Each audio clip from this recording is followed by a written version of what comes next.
When water decides to rise, nothing can stop it. Floods, flash floods, and landslides caused by extreme hydrological events strike suddenly, leaving destruction behind. Humanity has always lived at the mercy of the elements, villages swept away overnight, crops destroyed in minutes, and families mourning what they lost. In today's world, with climate change intensifying storms and altering rainfall patterns, the threat is greater than ever. Yet unlike the past, we now have tools.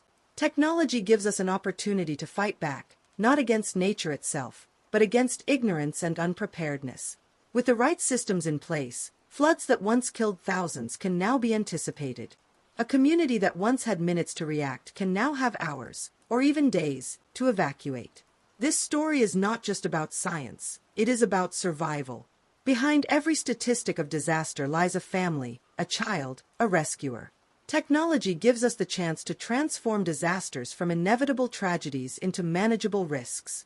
But the key question remains, will we use it in time? Satellites and remote sensing, the eye in the sky. High above the Earth, satellites act as silent guardians. They orbit unnoticed, but their sensors constantly monitor rainfall, river levels, soil moisture, and storm formation. With radar, they see through clouds. With infrared, they detect when the ground is saturated, signaling possible landslides. This data is crucial. For example, before a cyclone hits Bangladesh, satellite images are combined with floodplain models to warn millions of residents. Families receive alerts on their phones, sometimes days in advance. What once would have been a death sentence is now a chance to prepare, move livestock, protect homes, or evacuate safely. But satellites do more than warn, they document. After a disaster, governments and aid agencies rely on high-resolution imagery to assess flooded zones, locate damaged roads, and coordinate relief efforts. From Africa to South America, these eyes in the sky provide the truth when chaos blinds those on the ground. Still, satellites alone cannot save lives. Their power comes only when data is translated into real warnings, real decisions, and real actions. And that depends on the next revolution, the Internet of Things. Internet of Things, sensors that save lives. Imagine rivers wired with sensors, bridges measuring their own stability, and dams that can speak when pressure builds. This is the Internet of Things in disaster risk management, a network of physical devices connected to the digital world. In Japan, sensors installed along rivers measure water flow in real time. When levels rise dangerously, automatic alarms are triggered, sometimes sending evacuation notices directly to residents' phones. In Brazil, hydrological monitoring stations feed data to a central system, enabling local authorities to make faster, evidence-based decisions.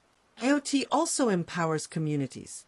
Farmers can receive rainfall data directly, allowing them to anticipate flooding of their fields. Villages once isolated now have access to life-saving alerts through solar-powered communication devices. The beauty of IoT lies in its immediacy. Satellites provide the big picture, but sensors on the ground detect changes second by second. When integrated, they create a layered defense system.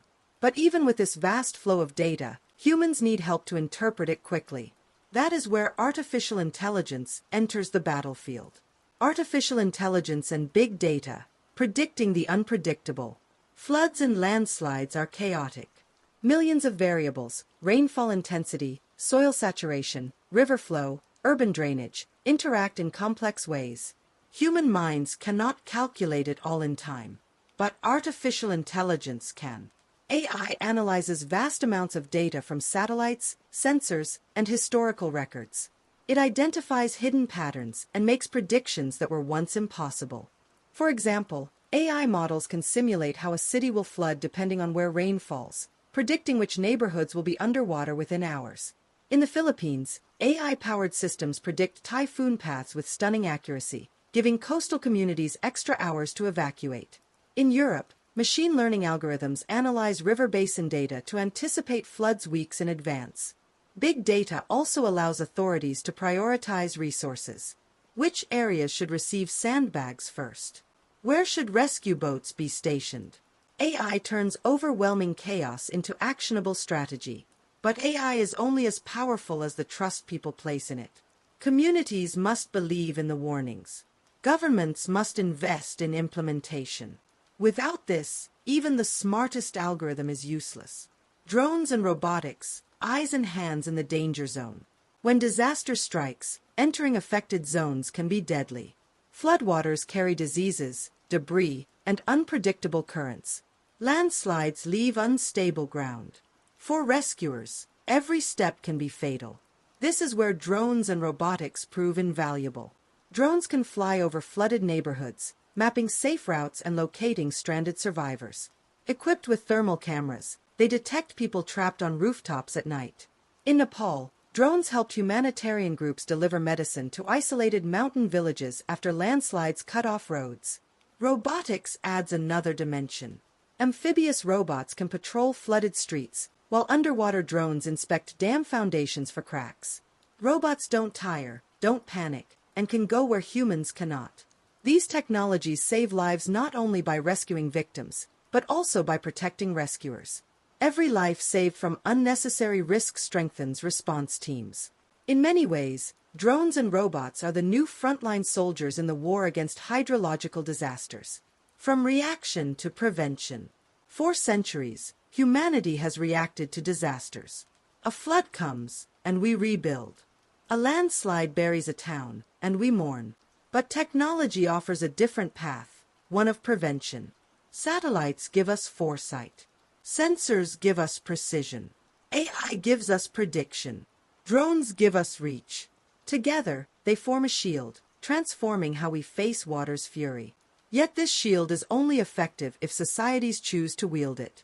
Prevention requires investment.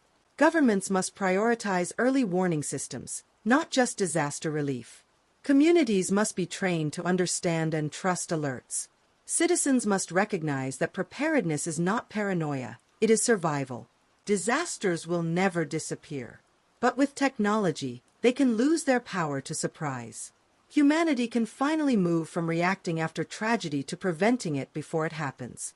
The tools exist. The knowledge exists. What remains is the will. Every government, every community, every individual must demand investment in disaster preparedness. Citizens must ask, are our rivers monitored? Are our homes mapped in flood models? Are we receiving warnings in time? Technology is not a luxury, it is a lifeline. The difference between devastation and survival may be as small as a text message sent minutes before the waters rise. The future of disaster management is already here. The question is whether we will embrace it, or whether we will continue letting nature's fury catch us unprepared. The choice is ours. The time is now. Because when the water rises again, and it will, every second will matter.